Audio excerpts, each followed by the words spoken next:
Iran menjadi terdesak selepas Trump bersiap untuk pencerobohan darat apabila mengumumkan bahawa mereka akan mengambil alih kawalan Selat Hormuz.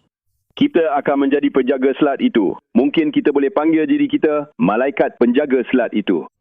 Kita sepatutnya dibayar untuk itu. Keputusan ini hanya boleh dibuat jika terdapat pencerobohan darat untuk menubuhkan kawalan strategik di pantai Iran. Donald Trump mengumumkan penyambungan semula sekatan laut terhadap Iran. Beliau menyatakan bahwa Washington akan menjadi penjaga Selat Hormuz. Sementara itu, Komando Pusat mengesahkan serangan baharu terhadap pertahanan udara, radar pantai, kedudukan peluru berpandu, drone, dan kapal pengawal revolusi.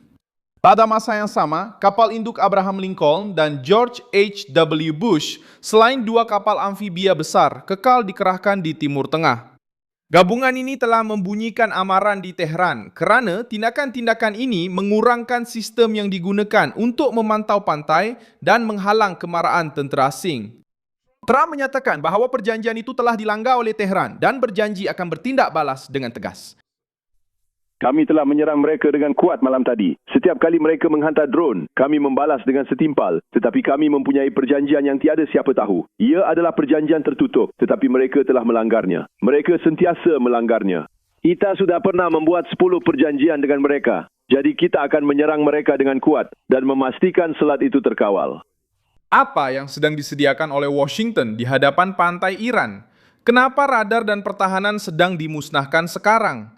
Bagaimana Iran akan bertindak balas jika tentera Amerika menjejakkan kaki di wilayah mereka? Saya akan ceritakan semuanya kepada Anda sebentar lagi. Jika Anda suka kandungan yang terus terang dan tidak berbelit-belit seperti ini, pertimbangkan untuk melanggan, kerana di sini ada video seperti ini setiap hari. Trump memutuskan untuk memperketat kepungan selepas Teheran sekali lagi mengumumkan penutupan Selat Hormuz dan mula menuntut kebenaran untuk laluan pihak berkuasa. Para passagem de embarcações. Presiden Amerika menyatakan bahawa Amerika Syarikat akan memastikan laluan itu kekal terbuka dengan atau tanpa kebenaran Iran dan mengumumkan caj sebanyak 20 ke atas kargo yang dibawa melalui kawasan itu sebagai bayaran untuk pelindungan tentera laut. Ya, kita tidak pernah menang. Kita melindungi secara percuma.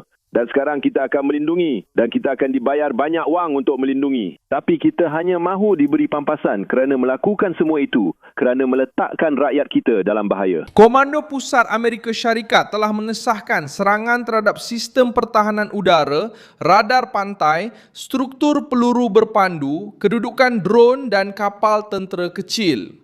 Sasaran-sasaran ini melindungi kawasan pantai dan membolehkan Iran memantau kapal serta pesawat yang menghampiri. Apabila struktur ini dimusnahkan secara berturut-turut, Washington membuka ruang untuk mengawal ruang udara, laut, dan titik-titik strategik di pesisir.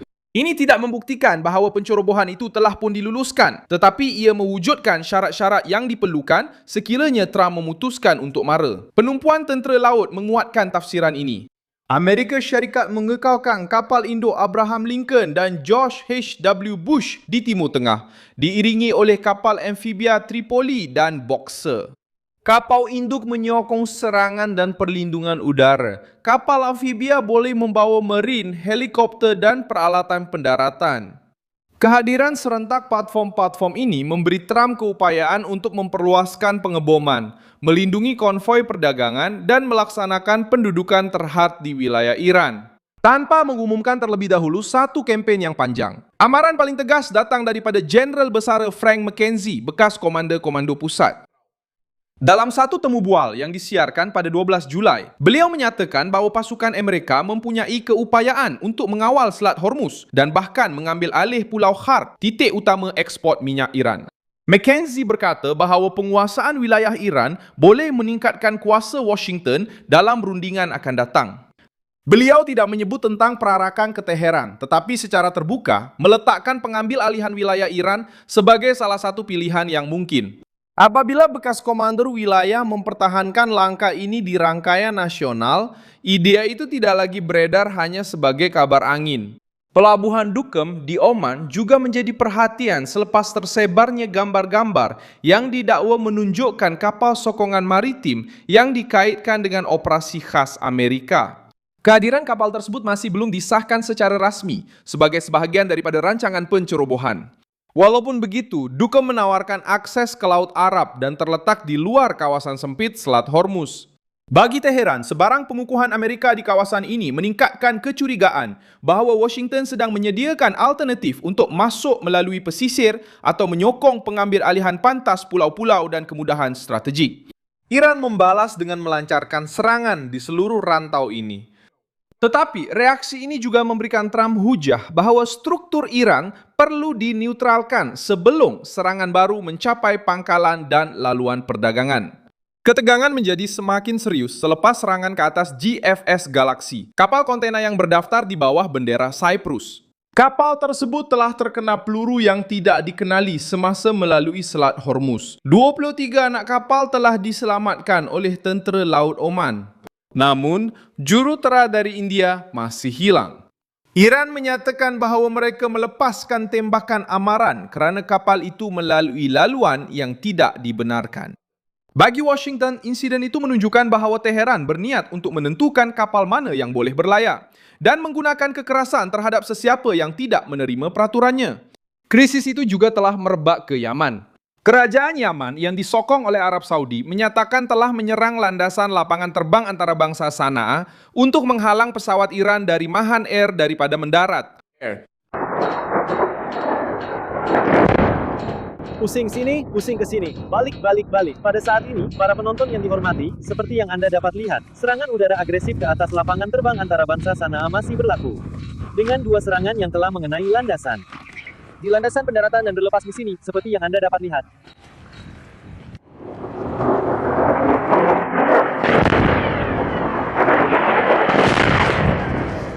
Satu pencerobohan dengan ciri-cirinya. Silakan Chico.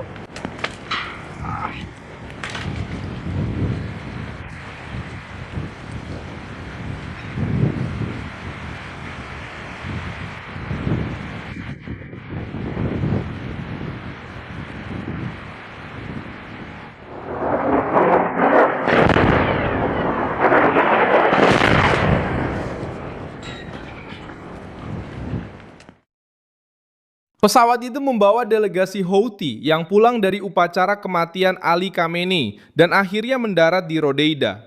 Kumpulan Houthi menuduh Arab Saudi melakukan pengeboman itu dan berjanji akan membalas. Yahya Saree menyatakan bahawa fasa pengurangan ketegangan telah berakhir.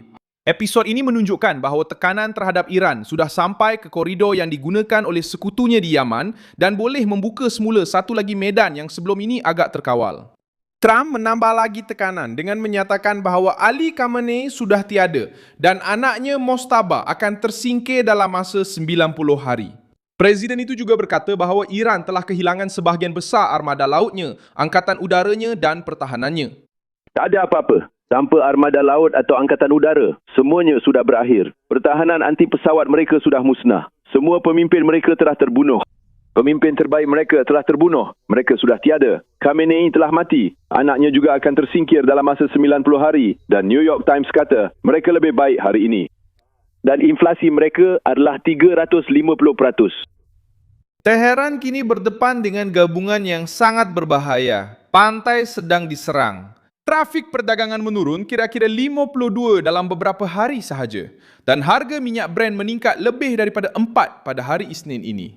Rejim itu cuba mengekalkan kawalan ke atas Selat Hormuz, melindungi sekutunya dan pada masa yang sama memberi tindak balas kepada Amerika Syarikat. Washington meningkatkan kehadiran tentera laut dan secara terbuka membincangkan kemungkinan untuk mengambil sebuah pulau Iran bagi digunakan sebagai kelebihan politik. Penserobohan darat yang mungkin boleh bermula secara terhad dengan pendudukan sebuah pulau, terminal minyak atau sebidang pantai tanpa kempen untuk menguasai seluruh Iran.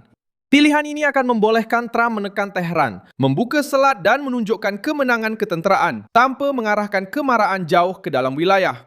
Setiap serangan baru Iran terhadap kapal dagang atau kapal tentera Amerika ketika kerajaan cuba melindungi kehadiran tentera Amerika, alternatif ini boleh keluar dari ucapan dan masuk ke dalam arahan operasi. Terima kasih banyak kerana menonton video ini hingga ke akhir. Sokong projek kami dan beri sumbangan keuangan melalui kunci Pix yang tertera di skrin anda. Kami adalah saluran bebas, fokus untuk memastikan anda mendapat maklumat yang benar. Sumbangan anda membantu kami untuk terus bertahan.